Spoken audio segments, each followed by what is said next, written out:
Isang mapagpalang araw sa inyo, mga kapuso natin sa Kilig Zone. Ako po si Clara, ang inyong kasama sa bawat pintig at bawat kwento. Hayaan ninyong samahan ko kayo sa isang paglalakbay na susukat sa tibay ng isang pamilya at sa pag-ibig na hindi kailanman sumusuko. Madalas nating marinig, ang pamilya ay pamilya, anuman ang mangyari. Pero paano kung ang mismong pamilya mo ang kumitil sa iyong dangal at nag-iwan sa iyo sa wala? Handa ka bang isakripisyo ang kapayapaan para sa katarungan? Ating pakinggan ang kwento ni Hugo. Sino po sila? Ang tanong ay simpleng-simple. Binitawan ng isang babaeng hindi niya kilala mula sa pintuan ng sarili niyang bahay. Wala na pong pamilya Reyes na nakatira dito. Parang may kung anong pumitik sa loob ng tainga ni Hugo. Isang salita lang, at biglang nabura ang lahat ng ngiti na inipon niya sa loob ng 8 oras na biyahe pa uwi. Ang bigat ng dalang pasalubong para sa kanyang ina ay biglang naging pabigat sa kanyang kamay. Ang uniforme niyang malinis at plansado, na maingat niyang pinagpagan ng alikabok, ay tila naging isang kasuotan para sa ibang tao, sa ibang lugar. Paano? Halos pabulong niyang tanong sa sarili. Ito ang bahay namin. Ang gate ay ibang kulay na. Ang mga halaman ng kanyang nanay Elena sa paso ay wala na. Pinalitan ng mga halamang walang buhay, gawa sa plastik. Pasensya na po, sabi ulit ng babae, may halong pagkairita. Isinara nito ang pinto at naiwan si Hugo na nakatayo sa labas, tila isang estatwang puno ng pagtataka at nagsisimulang takot. Atras siya ng atras. Pilit na tinitingnan ng buong kabahayan. Baka sakaling nagkamali lang siya ng kanto, ng eskinita. Pero hindi. Iyon ang puno ng mangga na madalas niyang akyatin noong bata pa siya. Iyon ang bintana ng kwarto niya. Iyon ang bahay na itinayo sa pawis at pagod ng kanyang yumaong ama. Hugo, ikaw na ba yan, iho? Isang matinis na boses ang tumawag sa kanya. Si Aling Siling, ang kanilang kapitbahay mula pa noon. Ngunit ang nangiti sa mukha nito ay pilit, at ang mga mata ay puno ng awa. Aling Siling, nasaan po si nanay? Ang bahay po namin? Umiwas ng tingin ng matanda. Ay nako, iho, mahabang kwento. Ang nanay mo, doon mo na lang siya puntahan. Itinuro nito ang isang maliit na daan sa dulo ng kanilang kalye. Isang daan na hindi pamilyar sa kanya. Isang daan patungo sa likod ng mga kabahayan, kung saan nagsisimula ang amoy ng nabubulok na basura. Bawat hakbang ni Hugo ay pabigat ng pabigat. Bawat metro, ang dating pamilyar na amoy ng nilagang saging ng kapitbahay ay napapalitan ng masangsang na singaw mula sa tambakan. Ang daan ay nagiging maputik.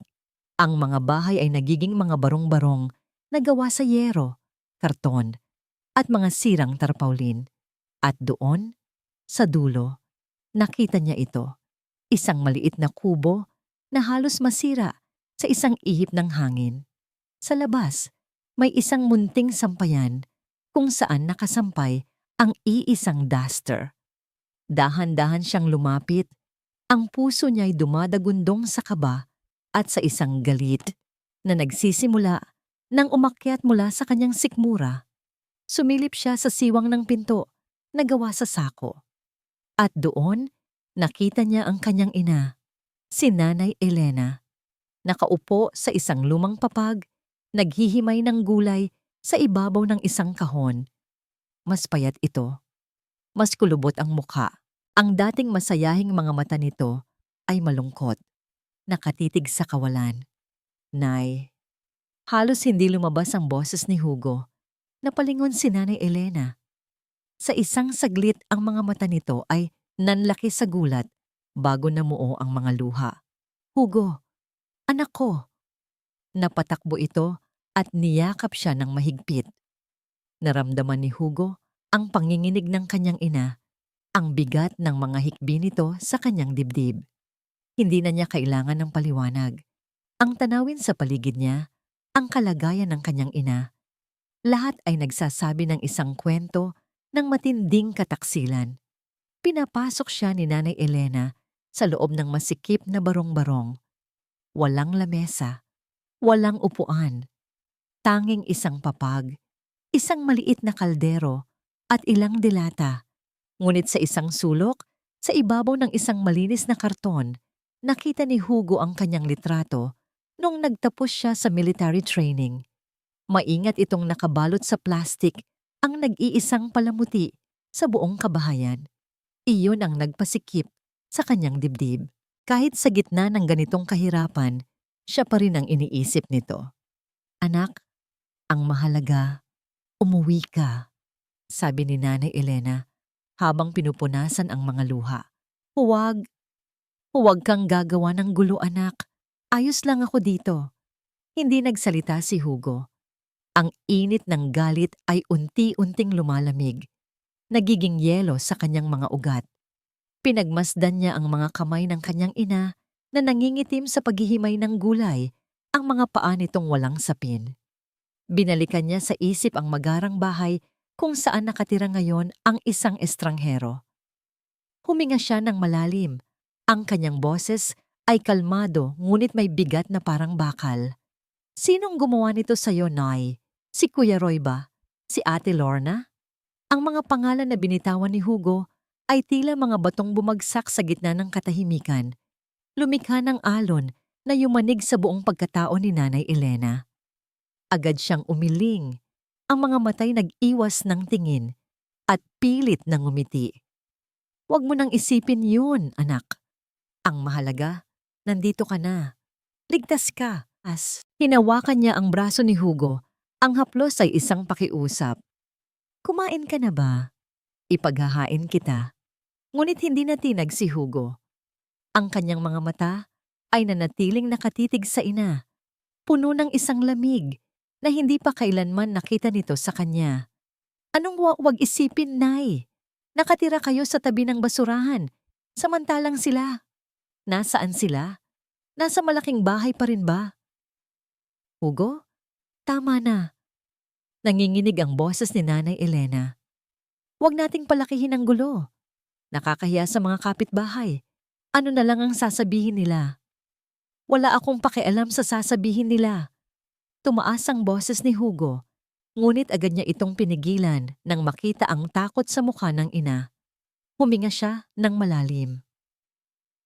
Ang gusto kong malaman, Nay, ay kung paano nila nakuha ang bahay na ipinundar ni tatay para sa atin.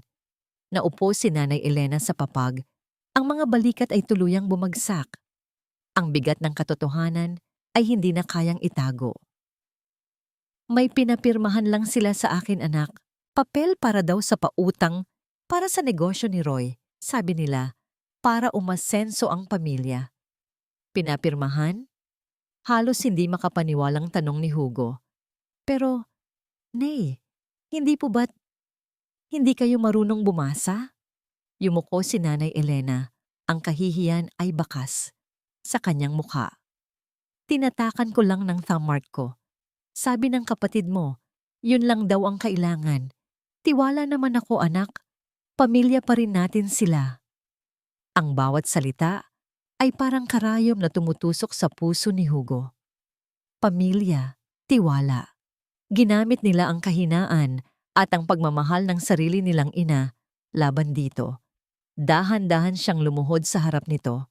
Kinuha niya ang magaspang at kulubot na kamay ng ina, isang kamay na naglaba, nagluto, at nagsakripisyo para mapalaki silang magkakapatid. Hinaplos niya ito ng marahan at doon, sa dulo ng hinlalaki nito, nakita niya ang isang bahid ng tinta na hindi pa tuluyang nabubura. Isang permanenteng marka ng kataksilan. Nay, biglang humigpit ang hawak ni Nanay Elena. Tumingin ito sa kanya. Ang mga mata ay puno ng luha at isang takot na mas malalim pa kaysa sa hiya. Pakiusap, Hugo, huwag mo nang ituloy kung ano man ang iniisip mo. Ayaw ko ng gulo. Ayaw ko lang mangyari ulit ang nangyari sa tatay mo. Ang mga salitang yon ay nag-iwan ng isang katanungan sa isip ni Hugo, ngunit hindi na niya ito nagawang itanong. Sa halip, ang nakita niya lang ay ang purong takot sa kanyang ina. Isang takot na mas matindi pa sa pagkawala ng kanilang tahanan. Ngunit ang takot na yon ang lalong nagpatigas sa kanyang puso. Ang pag-ibig niya sa ina ay hindi na kayang manatili sa awa. Kailangan nitong maging lakas. Kailangan nitong maging katarungan. Tumayo siya. Ang kanyang muka ay seryoso at desidido. Ang sundalo sa kanya ang muling nabuhay. Pasensya na, Nay. Pero ang pag-ibig ko sa inyo, hindi kayang manahimik lang. Hindi na niya hinintay ang sagot nito. Tumalikod siya at mabilis na lumabas ng barong-barong. Iniwan si Nanay Elena na napahagulhol. Ang mga salita niya ay isang pangako at isang babala. Hindi na kailangan ni Hugo na magtanong kung saan nakatira ang kanyang Kuya Roy. Ang pinakamalaking bahay sa kabilang kalye na sementado at may magarang gate ay isang malinaw na sagot. Isang sagot na lalong nagpaalab sa galit na nanunuot sa kanyang dugo. Kumatok siya sa gate na bakal. Hindi mahina, hindi rin malakas. Isang katok na may bigat at awtoridad. Ilang sandali, bumukas ang isang maliit na pinto sa loob ng gate at sumungaw ang mukha ni Roy. Hindi man lang siya pinapasok. Mula sa siwang, may halong pagkainis sa kanyang mukha na para bang si Hugo ay isang istorbo. "O anong ginagawa mo dito?" tanong ni Roy. Ang boses ay walang bakas ng pagkagulat o pagkasabik. "Nasaan ang pera ng bahay, kuya?"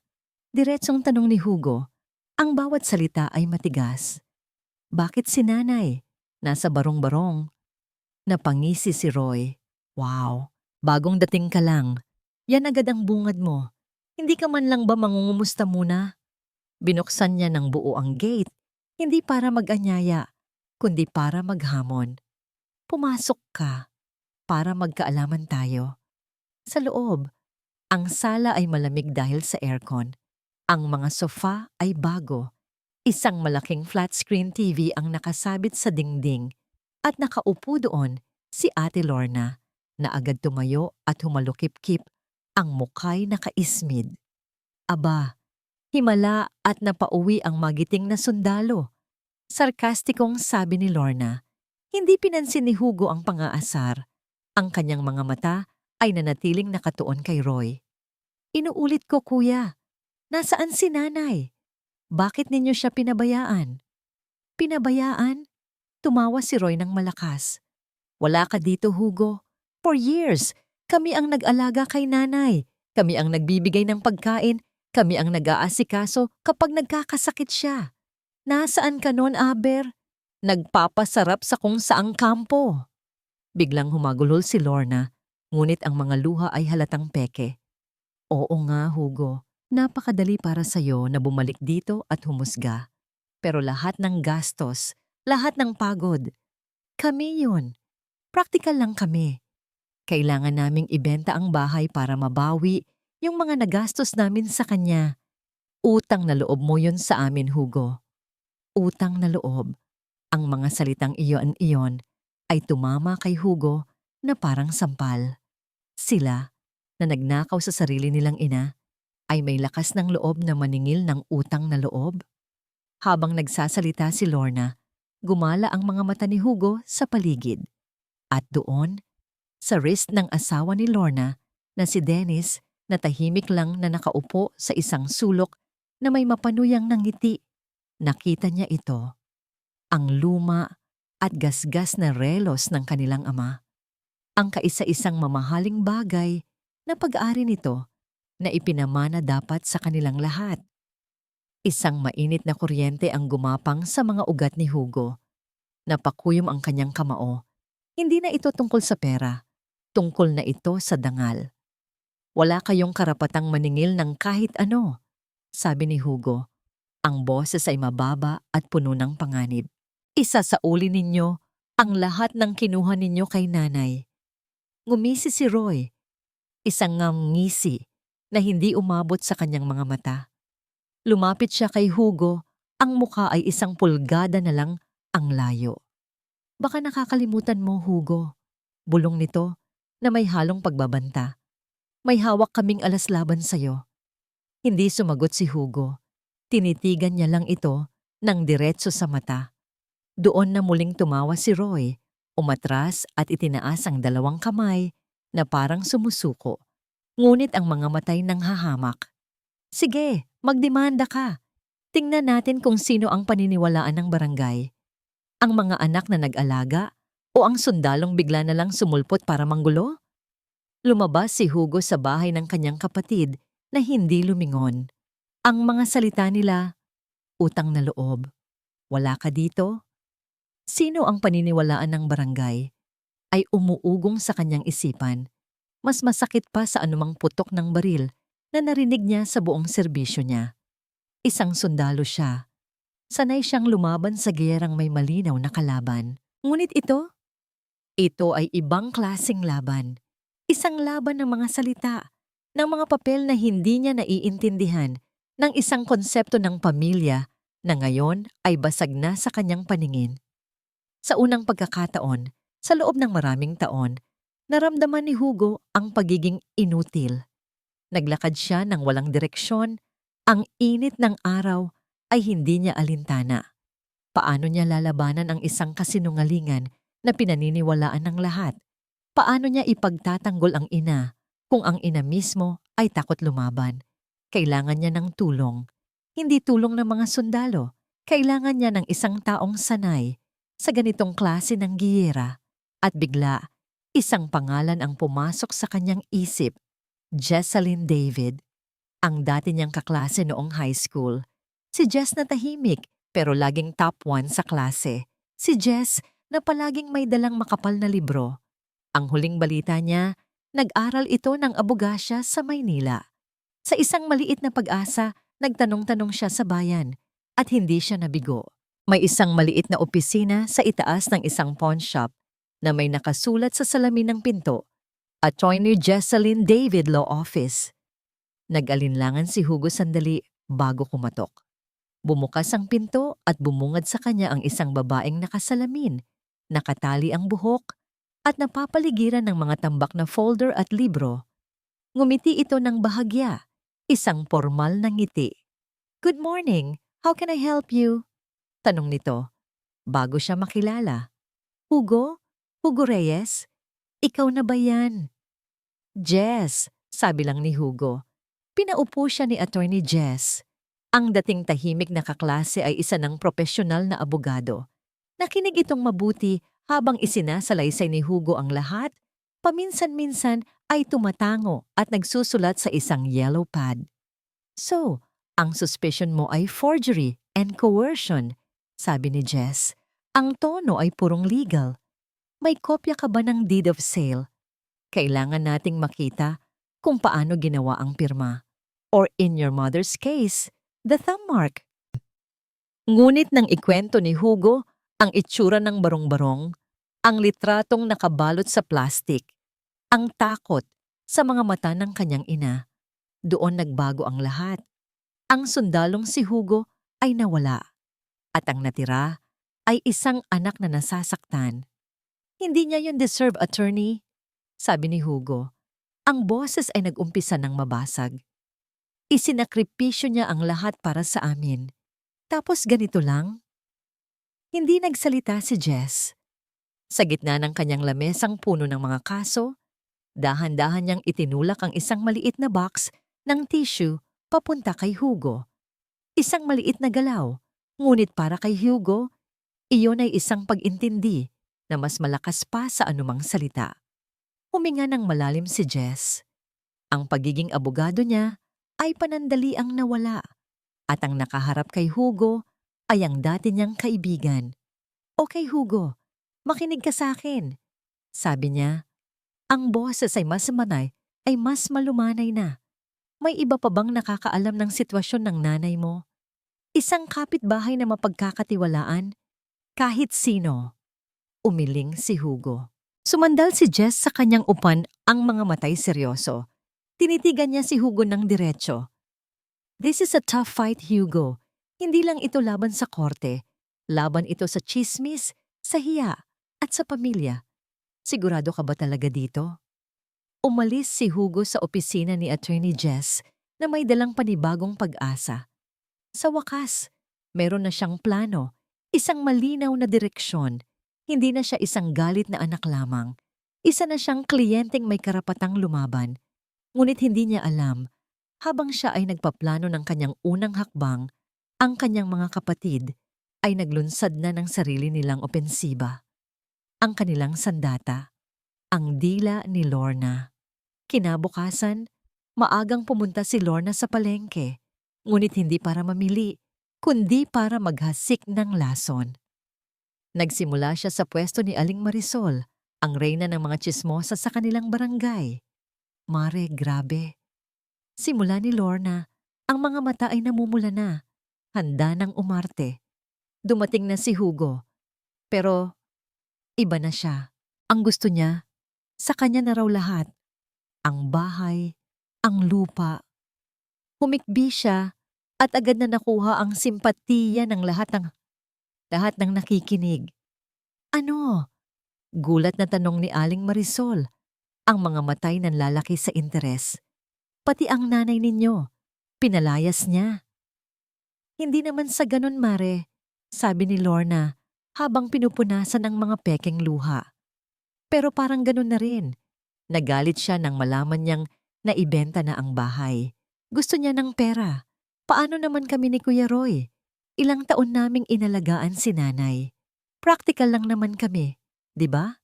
Yung pinagbentahan, ginamit din naman namin para sa gamot at pagkain niya. Ang kwento ay perpekto. Isang kapatid na sakim laban sa mga kapatid na mapag-aruga. Mabilis itong kumalat, mas mabilis pa sa apoy sa tuyong damo.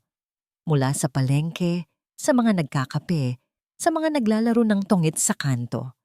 Naramdaman ito ni Hugo nang dumaan siya sa karinderya para bumili ng ulam para sa ina. Biglang tumahimik ang lahat. Ang mga mata ay sumusunod sa bawat galaw niya. Narinig niya ang isang malakas na bulong mula kay Aling Marisol. Sapat lang para marinig niya. Kawawa naman si Aling Elena. No? Sariling anak, titiisin siyang itapon sa basurahan. Napatigil si Hugo. Ang kanyang kamao ay kumuyom sa gilid. Gusto niyang sumigaw, gusto niyang magpaliwanag. Ngunit alam niyang walang maniniwala. Ang hatol ay naibigay na. Nagpatuloy na lang siya sa paglalakad. Ang dibdib ay mas mabigat kaysa dati. Nang gabing iyon, tumawag ang isang tiyahin nila mula sa probinsya. Hugo Apo, sabi nito. Nakarating na sa amin ang balita. Huwag mo namang gawin yan sa mga kapatid mo. Makipag-ayos ka na. Tandaan mo, may malaking utang pa ang tatay mo noon kay Roy na hindi nabayaran. Gabi-gabi, nararamdaman ni Hugo ang pagbabago. Ang dating palangiting mga kapitbahay ay umiiwas na ng tingin.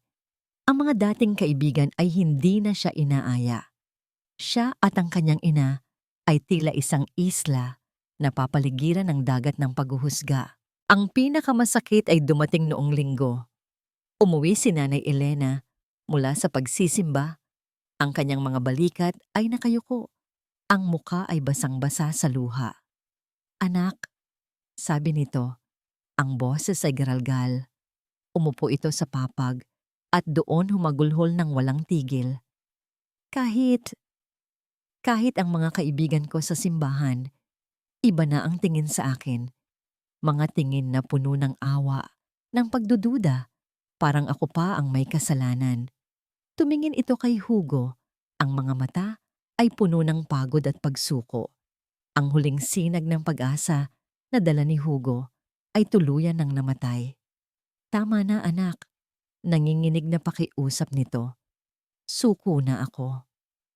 Ang mga salitang suko na ako ay mas matalas pa sa anumang bala para kay Hugo. Sa mga sumunod na araw, si Nanay Elena ay naging anino na lang ng sarili niya. Bihira itong magsalita. Madalas ay nakahiga lang ito sa papag, nakatalikod, nakatitig sa dingding na gawa sa pinagtagpi-tagping sako. Ang pagkabigo ay unti-unting pumalit sa galit sa puso ni Hugo. Paano siya lalaban kung ang taong ipinaglalaban niya ay sumuko na? Isang gabi, habang mahimbing na natutulog ang kanyang ina, hindi mapakali si Hugo. Naupo siya sa isang sulok, pinagmamasdan ng iilang gamit na naisalba ni Nanay Elena. Isang bayong ng mga damit, isang maliit na kaldero at isang luma, kinakalawang na kahon ng biskwit. Dahil sa kawalan ng magawa, kinuha niya ang kahon. Binuksan niya ito. Sa loob, amoy luma at alaala. Naroon ang mga luma niyang sulat mula sa kampo, mga litratong kupas at ilang mga rosaryo. Isa-isa niyang binasa ang mga sulat, ang mga pangako niya, ang mga kwento niya tungkol sa buhay sundalo. Sa isang sulat, nabasa niya ang sarili niyang sulat kamay. "Huwag po kayong mag-alala, Nay. Konting tiis na lang. Mag-iipon ako para mapaayos natin ang bubong sa kusina pag-uwi ko." Hindi niya napigilan ang pagtulo ng kanyang luha. Isang bubong sa kusina. Ngayon, wala na silang bahay, wala na silang kusina. Ibinabalik na sana niya ang mga sulat nang may napansin siyang isang bagay sa ilalim ng kahon. Isang luma at manipis na passbook ng bangko at ilang resibong halos hindi na mabasa. Dahan-dahan niyang binuklat ang passbook. Pangalan ng kanyang ina ang nakasulat. Ang mga transaksyon ay kakaunti lang, halatang mga perang pinag-ipunan ng buong tiyaga. Ngunit isang entry ang kumuha ng kanyang pansin. Isang malaking withdrawal, halos ubusin ang lahat ng laman ng account. Ang petsa, isang linggo bago ang petsa sa deed of sale na ikinuwento ng mga kapatid niya. At sa tabi ng entry na yon, may isang maliit na sulat kamay. Ang pamilyar na pagsusulat ng kanyang ina na parang sulat ng isang bata. Para sa pag-aaral ni Ana. Si Ana, ang anak ni Kuya Roy, ang paboritong apo ni Nanay Elena. Napatulala si Hugo, kaya pala. Ibinigay ni Nanay Elena ang kanyang ipon para sa apo niya. Ang perang yon ay galing sa puso, hindi sa isang bentahan. Iyon ang patunay. Ang mga kapatid niya ay nagsinungaling. Hawak ang passbook at isang resibong nakita niya. Hindi na nag-aksaya ng oras si Hugo. Kahit gabi na, tumakbo siya papunta sa bayan. Kumatok sa apartment kung saan nakatira si Attorney Jess. "Jess, pasensya na sa abala." Sabi niya nang pagbuksan siya nito, ang kanyang hininga ay putol-putol. "Tingnan mo to." Inilatag niya ang passbook at ang resibo sa maliit na lamesa ni Jess. Tiningnan ito ng abogada. Ang kanyang mga mata ay mabilis na sinusuri ang bawat detalye. Pinagkumpara niya ang resibo sa passbook. Tinitigan. Muling pinagkumpara. Pagkatapos ay napakunot ang kanyang noo. Hindi sa pagkalito, kundi sa isang biglaang realisasyon. Tumingin siya kay Hugo, ang kanyang mga mata ay seryoso. "Hugo," sabi niya, ang boses ay mababa. "This is not just a simple case of forgery. May mas malaki pang problema dito. Ang pirma, iba ito. Iba ang pressure ng thumb mark sa withdrawal slip kumpara sa deed of sale," paliwanag ni Attorney Jess habang tinitingnan ang mga dokumento sa ilalim ng ilaw ng kanyang desk lamp. Yung isa, mabilis at walang diin. Yung sa deed of sale, halatang idiniin ng husto. Pwedeng pinilit o pwedeng ibang tao ang gumawa. Pero paano natin mapapatunayan yan? Tanong ni Hugo. Ang pag-asa ay muling nabuhay sa kanyang dibdib. "Kailangan natin ng testigo, Hugo," sabi ni Jess. "Someone who was there. Someone who saw something." Isang taong magpapatunay na hindi normal ang mga pangyayari noong araw na yon. Kinabukasan, iyon ang ginawa ni Hugo. Isa-isa niyang nilapitan ang mga matatandang kapitbahay, ang mga kaibigan ng kanyang ina, ang mga taong nakakita sa kanyang paglaki. Ngunit ang pader ng takot at hiya ay mas mataas kaysa sa inaasahan niya.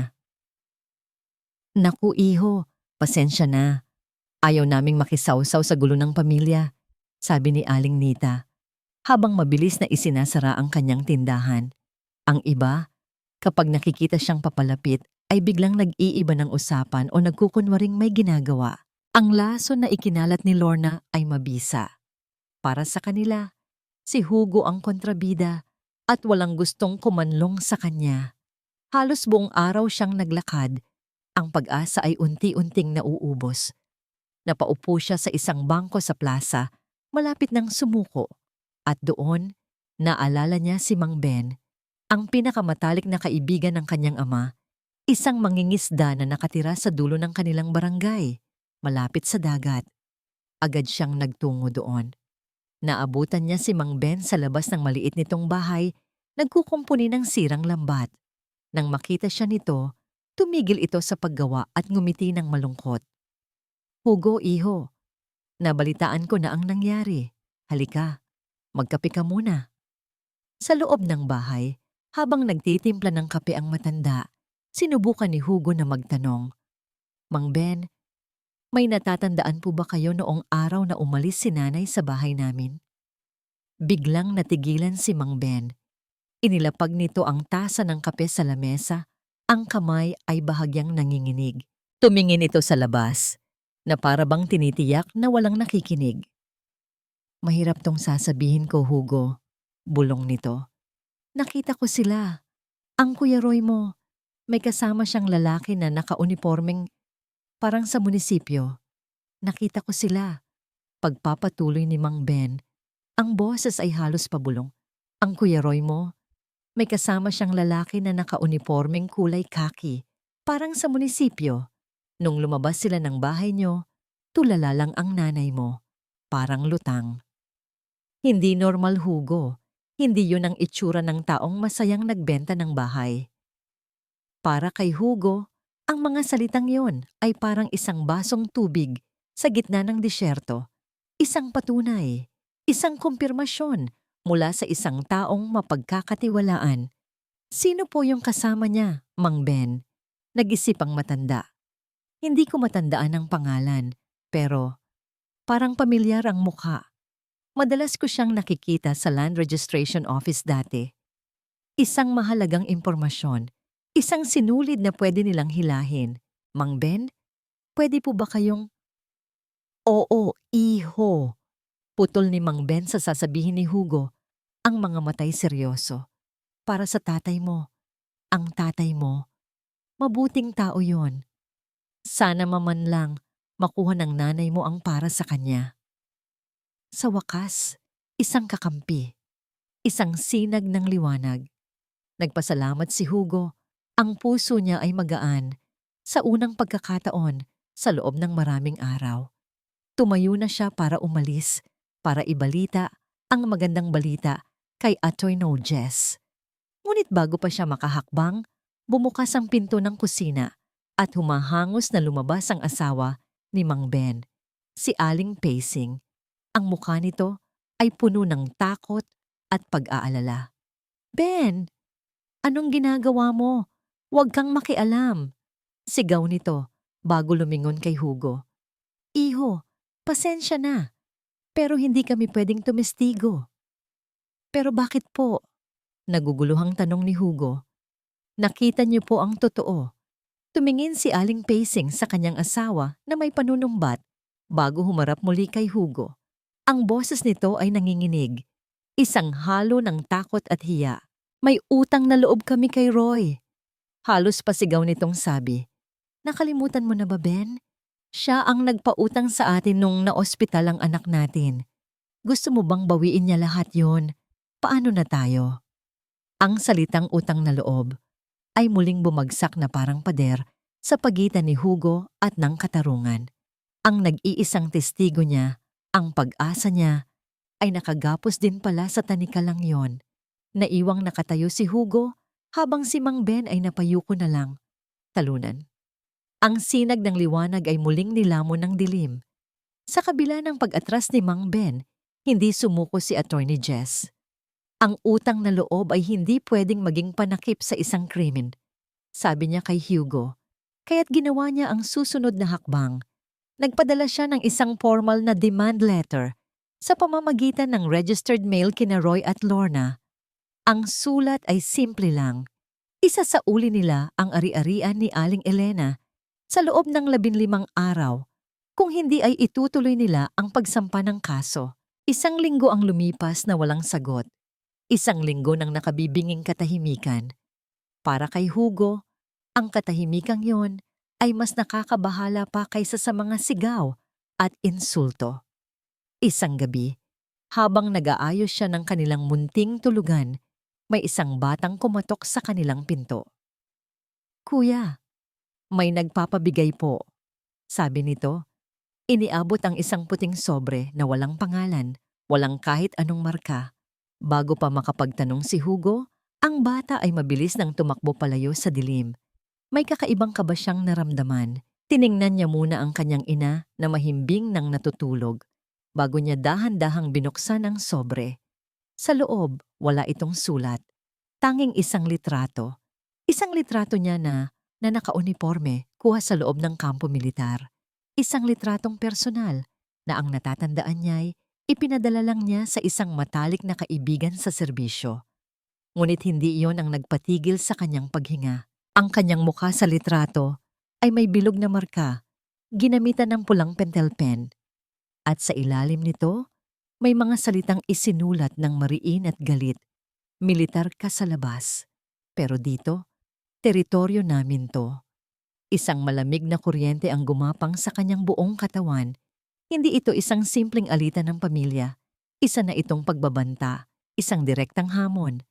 Ang unang reaksyon niya ay hindi takot para sa sarili. Agad siyang napalingon sa kanyang natutulog na ina, na payapang humihinga, walang kamalay-malay sa panganib. Kumuyom ang kanyang panga. Dahan-dahan siyang lumapit sa pinto, isang manipis na plywood na nagsisilbing harang nila sa mundo, at maingat na isinandal ang isang mabigat na bato dito para masigurong hindi ito basta-basta mabubuksan. Habang nakatitig sa litrato, isang tanong ang umikot sa kanyang isip. Paano nila nakuha ito? Sino ang nagbigay? Meron pa bang ibang nagtataksil sa kanya? Biglang nagring ang kanyang cellphone. Ang tunog ay tila isang putok ng baril sa gitna ng katahimikan. Isang hindi rehistradong numero. Nag-alinlangan siyang sagutin, ngunit sinagot pa rin. "Hello? Hugo?" Ang boses sa kabilang linya ay nanginginig. Hindi na ito ang boses ng isang kalmadong abogada. Ito ang boses ng isang taong takot. "Jess, anong nangyari?" "Hugo, pumunta ka dito sa opisina. Ngayon din?" sabi ni Attorney Jess. Ang hininga ay putol-putol. May nangyari." "Ano ang nangyari, Jess? Magsalita ka." Isang hikbi ang narinig niya bago ito sumagot. Sinunog nila ang pinto. Pagbalik ni Hugo sa barong-barong, amoy usok ang kanyang damit. Dahan-dahan siyang pumasok, umaasang hindi magigising ang kanyang ina. Ngunit si Nanay Elena ay gising. Nakaupo ito sa papag, naghihintay. Ang mga mata ay puno ng pag-aalala. "Saan ka galing, anak? Bakit amoy sunog ka?" Sinubukan ni Hugo na ngumiti. "Ayos lang po, Nay. May dumaan lang na nagsisiga." Ngunit isang ina, kahit hindi nakapag-aral, ay marunong bumasa ng katotohanan sa mga mata ng kanyang anak. Tumayo si Nanay Elena, lumapit sa kanya at hinawakan ang kanyang mukha. "Hugo, tumingin ka sa mata ko. Ano ang nangyari?" Sa ilalim ng titig na yon, bumigay si Hugo. Sinunog nila ang pinto ng opisina ni attorney. Ang mga salita ay lumabas ng walang emosyon, ngunit ang bigat nito ay sapat na para gumuho ang mundo ni Nanay Elena. Hindi kumibo ang matanda. Hindi ito umiyak. Hindi ito sumigaw. Sa isang mahabang sandali, nanatili lang itong nakatitig sa kawalan. Ang kanyang mukha ay blangko. At ang katahimikang yon ay mas nakakatakot kaysa sa anumang sigaw. Pagkatapos, isang bagay ang nagbago sa kanya. Ang pagkatuliro ay naging galit. Ang takot ay naging tapang. Tumingin siya kay Hugo at sa unang pagkakataon, nakita niya ang apoy sa mga mata nito. Akala ko, simula niya, ang boses ay nanginginig sa pinipigilang galit. Akala ko, hanggang sa bahay lang. Akala ko, hanggang sa pera lang. Akala ko, hanggang sa paninira lang. Pero pati buhay ng ibang tao, pati buhay mo, idadamay nila? Bigla siyang napahagulhol, hindi dahil sa awa sa sarili, kundi dahil sa matinding galit. Ang pera, Hugo, ang huling ipon ko, ang perang tinabi ko para sa'yo kung sakaling mapahamak ka sa serbisyo. Kinuha nila. Ibinigay ko ng buong puso dahil apo ko ang dahilan. Pero ang totoo, pinagnakawan nila ako. Ito ang sikretong matagal na niyang itinatago. Ang huling patak ng kahihiyan at sakit. Ang katotohanang hindi lang siya niloko, kundi ninakawan ng harapan ng mga anak na pinalaki niya. Nanginginig siyang tumayo. Lumapit sa lumang kahon ng biskwit at kinuha mula doon ang isang kupas na litrato ng kasal nila ng kanyang yumaong asawa. Hinaplos niya ang mukha nito sa litrato. "Ang tatay mo?" sabi niya. Ang boses ay biglang naging matatag at buo. Namatay siyang pinaglalaban ng tama. Hindi ako papayag na ang anak niya ay matakot. Ang takot sa hiya ay naglaho na.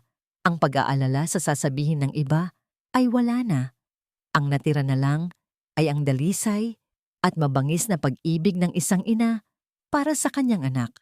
Itinabi niya ang litrato. Humarap siya kay Hugo. Tumingin siya ng diretso sa mga mata nito, hindi na bilang isang biktimang humihingi ng tulong, kundi bilang isang reynang naguutos. "Samahan mo ako, anak," sabi niya. Ang boses ay hindi na pakiusap, kundi isang kautusan. "Pupunta tayo sa barangay captain. Ako mismo ang magsasabi ng lahat." Ang pagdating ni Nanay Elena sa barangay hall, kasama si Hugo, ay lumikha ng isang malaking bulong-bulungan. Ang dating babaeng laging nakayuko ay ngayon naglalakad ng tuwid. Ang mukha'y blangko, ngunit ang mga mata ay may determinasyon. Sa harap ni Kapitan Manuel, isang matandang iginagalang sa kanilang komunidad, isinalaysay ni Nanay Elena ang lahat, mula sa pagpapapirma, sa pagkawala ng pera, hanggang sa paninirang puri at sa pinakahuling pagbabanta. Walang luha, tanging ang bigat ng katotohanan. Agad na ipinatawag ni Kapitan Manuel ang magkabilang panig para sa isang formal na paghaharap, isang conciliation hearing. Itinakda ito sa araw ng Sabado sa bulwagan ng barangay. Para kina Hugo at Attorney Jess, ang mga sumunod na araw ay naging abala. Inihanda nila ang lahat ng kanilang ebidensya. Ang passbook, ang withdrawal slip, ang litrato ng sinunog na pinto, at ang testimonya mismo ni Nanay Elena na paulit-ulit nilang pinag-aralan para maging malinaw at matatag. Sinubukan nilang muling kausapin si Mang Ben, ngunit tumanggi pa rin itong sumama, bagamat nangako itong mananalangin para sa kanila. Samantala, sa kabilang panig, hindi rin natutulog ang magkapatid. Nang matanggap nila ang sulat mula sa barangay, alam nilang wala ng atrasan. Ang kanilang diskarte, kontrolin ang naratibo. Si Roy, gamit ang kanyang impluwensya, ay personal na kinausap ang ilang miyembro ng lupon ng barangay. Nagpaawa, nagpakumbaba, at ipinapaalala ang mga tulong na naibigay niya noon. Si Lorna naman ay muling inilabas ang kanyang talento sa pag-arte. Tinawagan niya ang lahat ng kanilang mga kamag-anak, umiiyak, at ikinukwento kung paanong si Hugo, na inggit sa kanilang tagumpay, ay gustong sirain ang kanilang pamilya. "Pumunta kayo sa Sabado," pakiusap niya sa telepono. "Para makita ng lahat kung sino ang nagsasabi ng totoo, kailangan namin ng suporta niyo." Humanap din sila ng sarili nilang testigo. Isang pinsan nilang malayo na may malaking utang na loob kay Roy.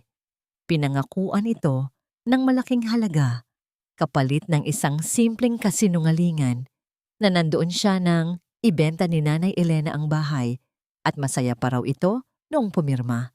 Ang alas na sinasabi ni Roy noon ay hindi isang dokumento, kundi isang taong handang magsinungaling para sa kanya. Ang gabi bago ang paghaharap ay puno ng tensyon. Sa maliit na barong-barong, hindi makatulog si Hugo. Lumabas siya para magpahangin at nakita niya ang kanyang ina. Tahimik na nakaupo sa isang lumang bangkito. Nagdarasal habang hawak ang isang rosaryo. Hindi sila nagsalita. Umupo lang si Hugo sa tabi niya. Sa gitna ng dilim at ng amoy ng basurahan, ang kanilang tahimik na pagsasama ay isang panata ng lakas at pagkakaisa. Ano man ang mangyari bukas, haharapin nila itong magkasama. Kinaumagahan, habang naghahanda silang umalis, tumunog ang cellphone ni Hugo, si Attorney Jess. Hugo, dumaan ako sa Register of Deeds. Kaninang umaga lang, nakuha ko ang certified true copy ng deed of sale, sabi ni Jess. Ngunit ang kanyang boses ay walang sigla. Mayroon itong bigat. Okay, maganda yan, di ba? Tanong ni Hugo. Isang sandali ng katahimikan ang sumunod. Hugo, sabi ni Jess, ang boses ay seryoso at puno ng pag-aalala. May problema. Ang deed of sale.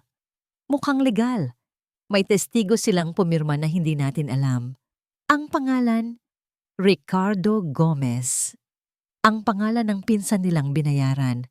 Ang bulwagan ng barangay ay siksikan. Ang init ay hindi lang galing sa sikat ng araw sa labas, kundi sa tensyon sa loob. Ang mga dekuryenteng bentilador ay umugunggong lang, pero hindi nito kayang palamigin ang mga nag-aapoy na bulungan at nagbabanggang mga tingin. Sa isang mahabang mesa sa gitna, naupo si Kapitan Manuel. Sa kanyang kanan, sina Roy, Lorna at ang kanilang pinsang si Ricardo. Mukha silang kalmado, halos banal. Suot ang kanilang pinakamahuhusay na damit. Sa kaliwa, si Hugo, si Nanay Elena at si Attorney Jess. Si Kapitan Manuel ang unang nagsalita. Humihingi ng katahimikan. Nandito tayo ngayon para pakinggan ang magkabilang panig sa isyu ng pamilya Reyes. Bibigyan natin ng pagkakataong magsalita ang nagrereklamo, si Aling Elena, at ang inirereklamo, sina G. Roy at Jingeng Lorna Reyes. Ngunit si Roy, na sanay sa pagkontrol ng sitwasyon, ay magalang na tumayo. Kapitan, kung pwede po, kami na muna ang mauuna. Para po luminaw agad ang lahat. Pumayag ang kapitan. Si Lorna ang nagsimula. Ang boses ay nanginginig sa peking emosyon. Ikinuwento niya ang kanilang sakripisyo, kung paano nila inalagaan ang ina sa pagkawala ni Hugo. Pagkatapos, si Roy naman ang tumayo.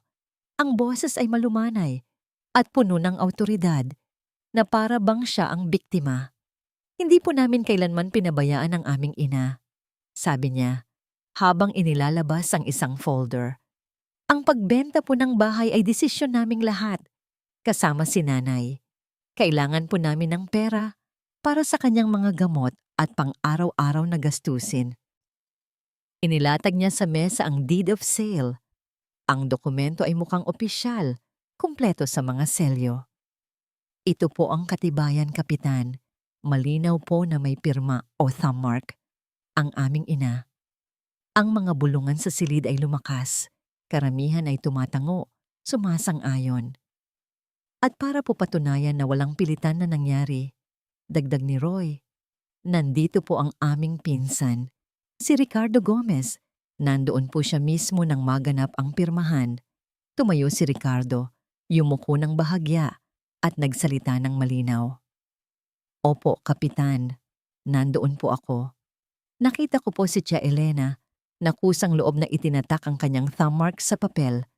Masaya pa nga po siya noon dahil makakatulong daw po ang pera sa aming lahat. Iyon ang huling pako sa ataul. Ang testimonya ay direkta. Kapani-paniwala para sa mga hindi nakakaalam ng buong kwento. Ang tingin ng mga tao kay Hugo ay naging mapanghusga. Ang tingin nila kay Nanay Elena ay naging awa. Sa ilalim ng mesa, naramdaman ni Hugo ang panginginig ng kamay ng kanyang ina. Hindi niya tiningnan si Ricardo na nagsisinungaling. Hindi niya tiningnan ang nagbubulungang mga tao. Sa halip, Tiningnan niya ang kanyang ina. Hinawakan niya ng mahigpit ang kamay nito, isang tahimik na mensahe ng lakas at pangako. Nandito ako, Nay. Hindi kita iiwan. Nasiyahan sa epekto ng kanilang presentasyon, umupo si Roy na may isang bahagyang ngiti sa labi. Ang laban ay halos tapos na bago pa man magsimula ang kanilang kalaban. Si Kapitan Manuel, matapos suriin ang papel, ay bumuntong hininga. Tumingin siya sa kabilang dulo ng mesa, ang kanyang mga mata ay malungkot at puno ng bigat. Aling Elena, sabi niya sa isang formal at malinaw na boses na narinig sa buong bulwagan. Totoo po ba ang sinasabi nila? Kayo po ba ay kusang loob na pumirma dito? Biglang tumahimik ang lahat.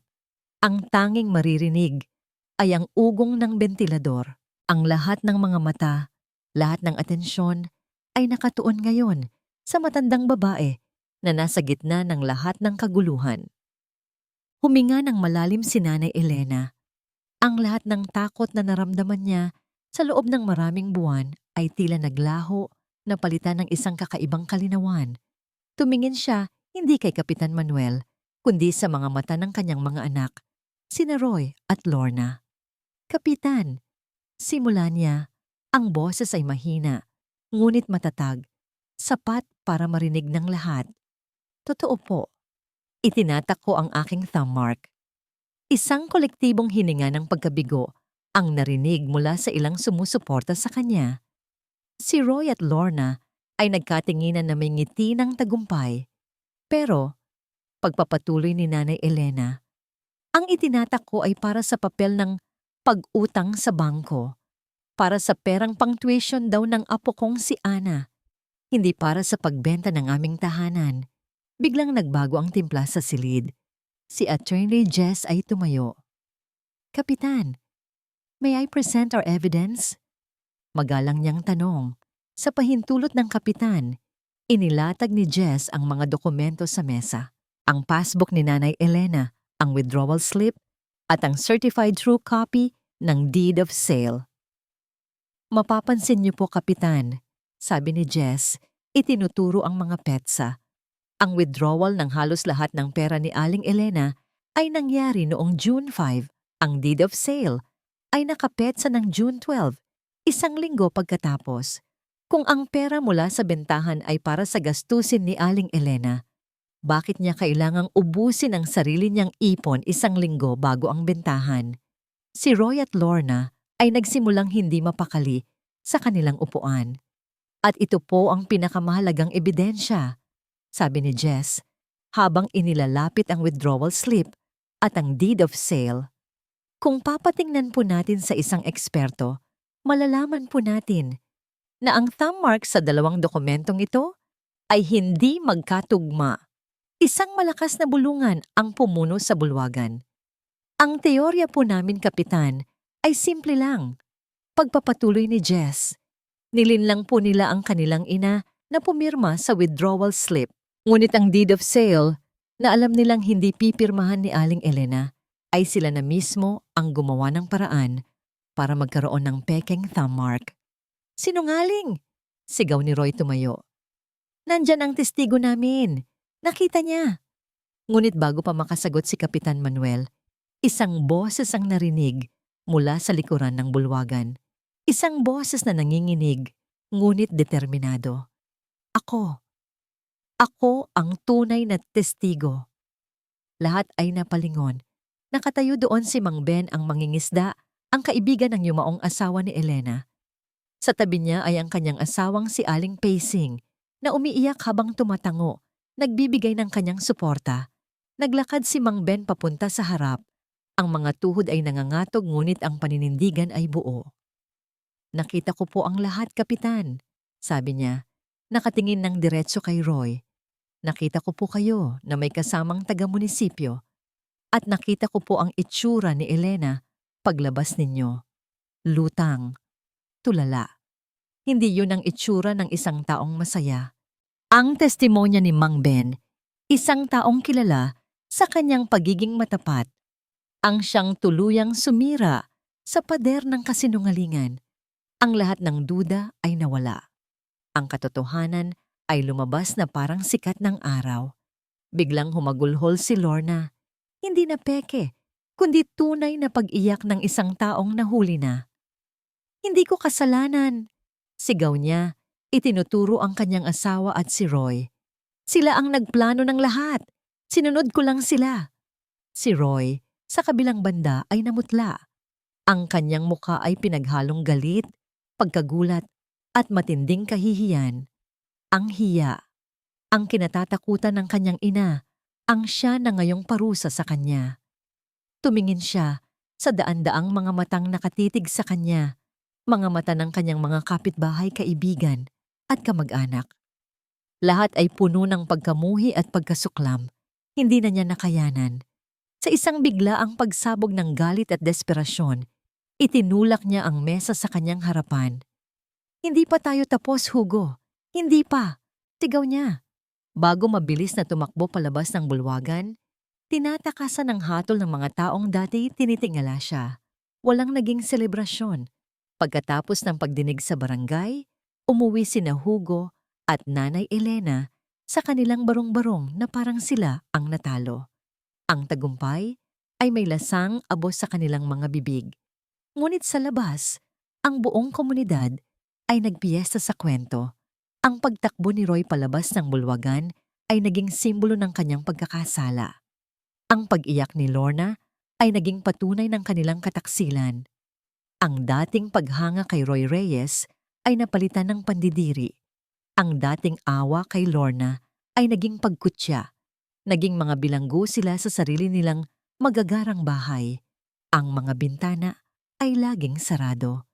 Walang ilaw na bumubukas pagsapit ng gabi. Naging isang malaking monumento ng kahihiyan ang mga bahay na dati simbolo ng kanilang tagumpay. Ang unang bumigay ay ang asawa ni Lorna. Isang hapon, nakita ni Aling Marisol na naglalabas ito ng mga maleta. Walang lingon-likod. Sumakay ito sa isang tricycle at hindi na muling bumalik. Dala ang malaking parte ng perang pinagbentahan ng bahay. Naiwan si Lorna na mag-isang haharap sa kahihiyan. Sunod na bumagsak si Roy. Ang kumpanyang pinapasukan niya, nang malaman ng iskandalo, ay mabilis siyang tinanggal sa trabaho para protektahan ang imahe ng kumpanya. Ang lalaking dating tinitingala ay isa na ngayong walang trabaho at walang mukhang maiharap. Ang katarungan ay hindi dumating sa forma ng desisyon ng korte, kundi sa anyo ng hiya. Isang parusang mas mabigat at mas matagal. Sa barong-barong, ramdam ni na Hugo at Nanay Elena ang bigat ng lahat. Isang gabi, habang kumakain sila ng hapunan sa katahimikan, nagsalita si Hugo. Panalo tayo, Nay. Tumigil sa pagsubo si Nanay Elena. Tumingin ito sa kanyang plato. Oo, anak, mahina niyang sagot. Pero, pamilya pa rin natin sila. Isang araw, habang naglalakad si Hugo pabalik mula sa palengke, napadaan siya sa bahay ni Roy. Nakita niya ang ilang mga bata sa labas ng gate. Naghahagisan sila ng maliliit na bato at sumisigaw ng, "Magnanakaw! Magnanakaw!" Hindi nagalit si Hugo. Wala siyang naramdamang saya sa nakikita. Dahan-dahan siyang lumapit sa mga bata.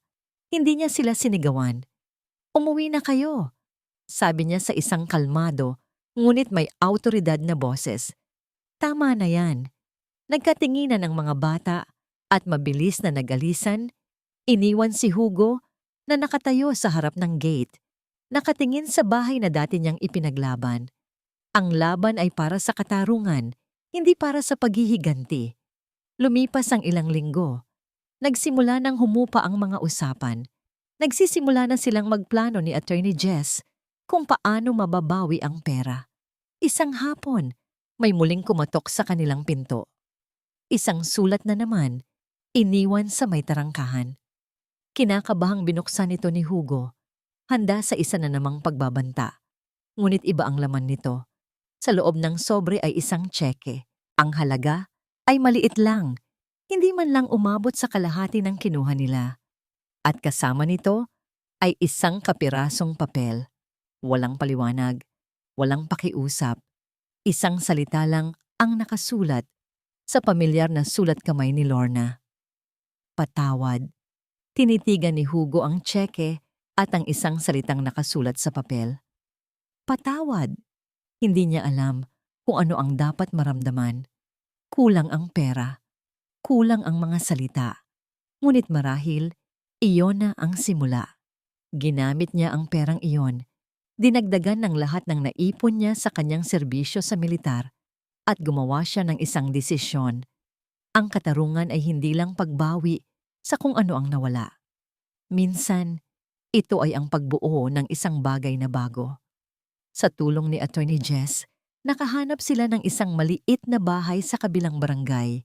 Hindi ito malaki, hindi ito magara. Simple lang ito. May 2 kwarto, isang maliit na kusina, at isang bakuran sa likod na puno ng matataas na damo. Pero ito'y kanila. Walang bahid ng kasinungalingan, walang anino ng kataksilan. Ang unang linggo nila doon ay ginugol sa pag-aayos. Si Hugo, gamit ang kanyang lakas, ang naglinis ng buong bakuran. Nagpintura siya ng mga pader. Inayos niya ang mga sirang bintana. Si Nanay Elena naman, sa unang pagkakataon sa loob ng maraming buwan, ay muling naging abala sa pagiging isang ina. Nagluto siya sa kanilang bagong kalan. Nagtanim siya ng mga buto ng gulay sa nilinis na bakuran. Habang nagdidilig siya ng halaman tuwing hapon, isang ngiti ang laging nasa kanyang mga labi. Hindi na ngiti ng isang martir na nagtitiis, kundi nga ngiti ng isang taong payapa. Isang hapon, habang nagkakape sila sa munting beranda, may inilabas si Hugo na isang papel at isang ballpen. "Nay, may gusto po akong ituro sa inyo." Sabi niya. Naupo siya sa tabi nito. "Ito po ang letrang A. A. N. A." Isa-isa niyang isinulat ang pangalan nito. "Elena Reyes. Yan po ang pangalan ninyo." Kinuha ni Nanay Elena ang ballpen.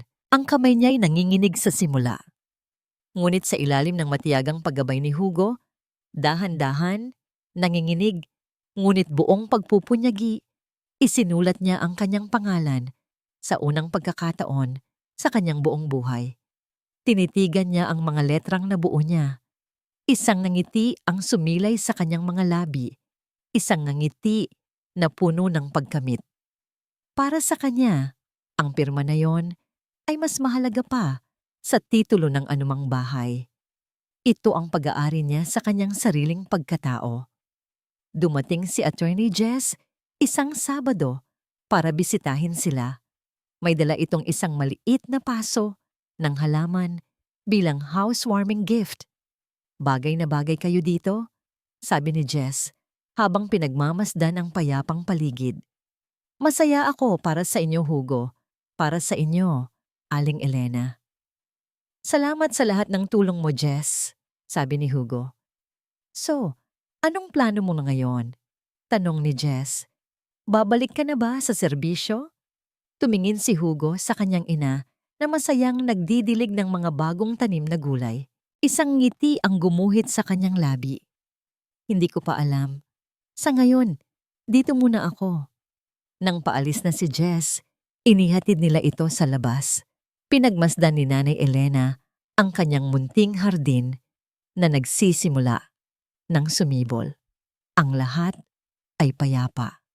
Ang lahat ay nasa tamang lugar. Lumingon siya kay Hugo. Ang mga mata ay malinaw at puno ng isang bagong kapayapaan.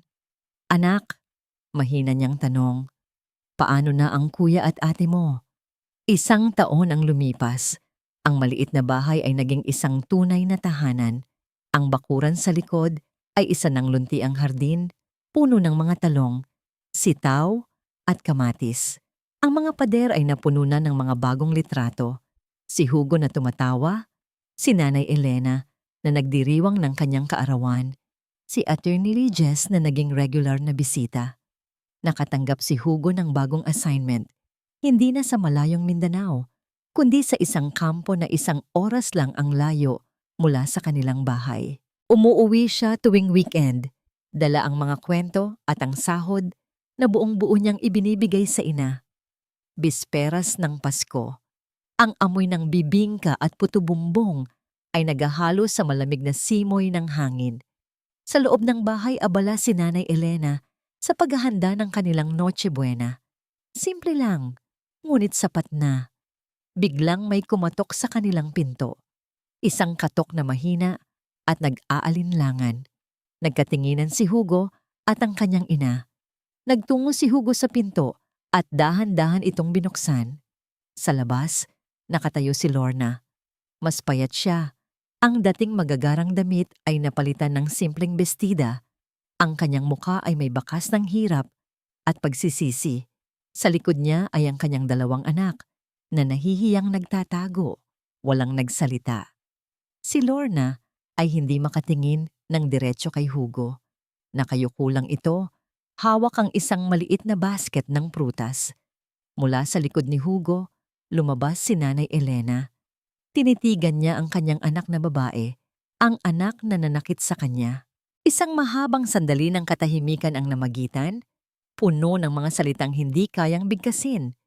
Sa wakas, si Lorna ang bumasag sa katahimikan.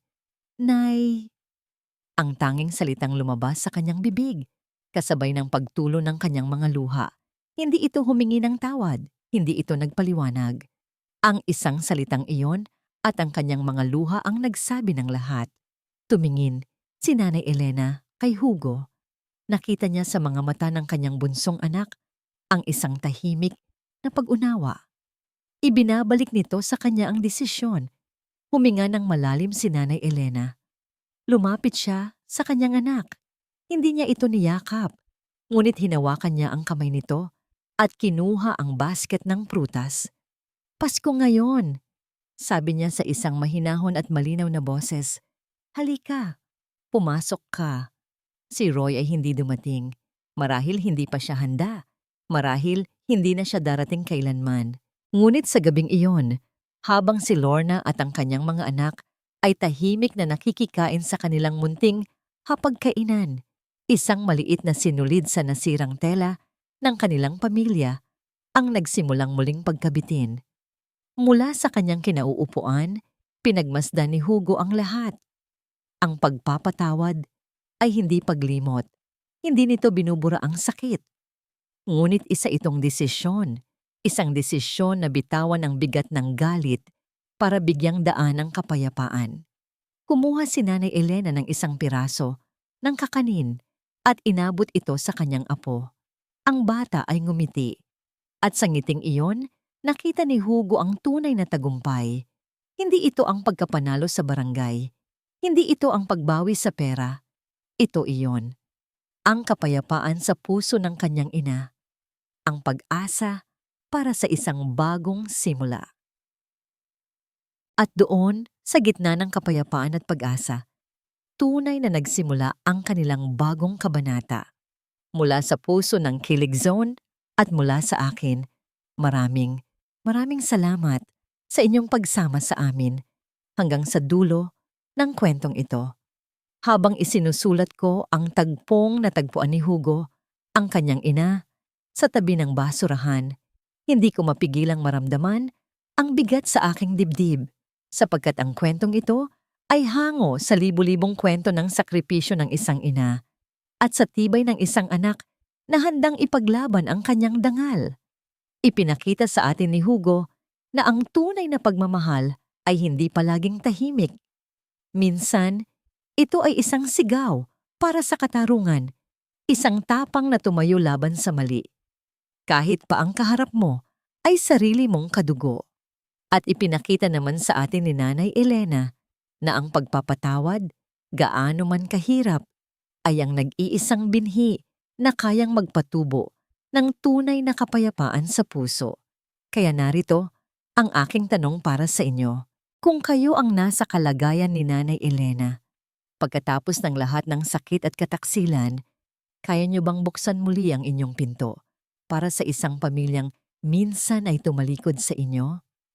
Inaanyayahan ko kayong ibahagi ang inyong mga saloobin sa comment section sa ibaba. Ang inyong mga kwento at pananaw ang siyang nagbibigay buhay sa ating Kilig Zone. At kung ang kwentong ito ay sumalat sa inyong puso, isang like at share ay malaking tulong na po. Ang kwentong inyong napakinggan, Ang Tahanan sa Puso ng Isang Ina, ay orihinal na likha at pag-aari ng Kilig Zone. Mula sa aking panulat, ako po ang inyong lingkod, Clara.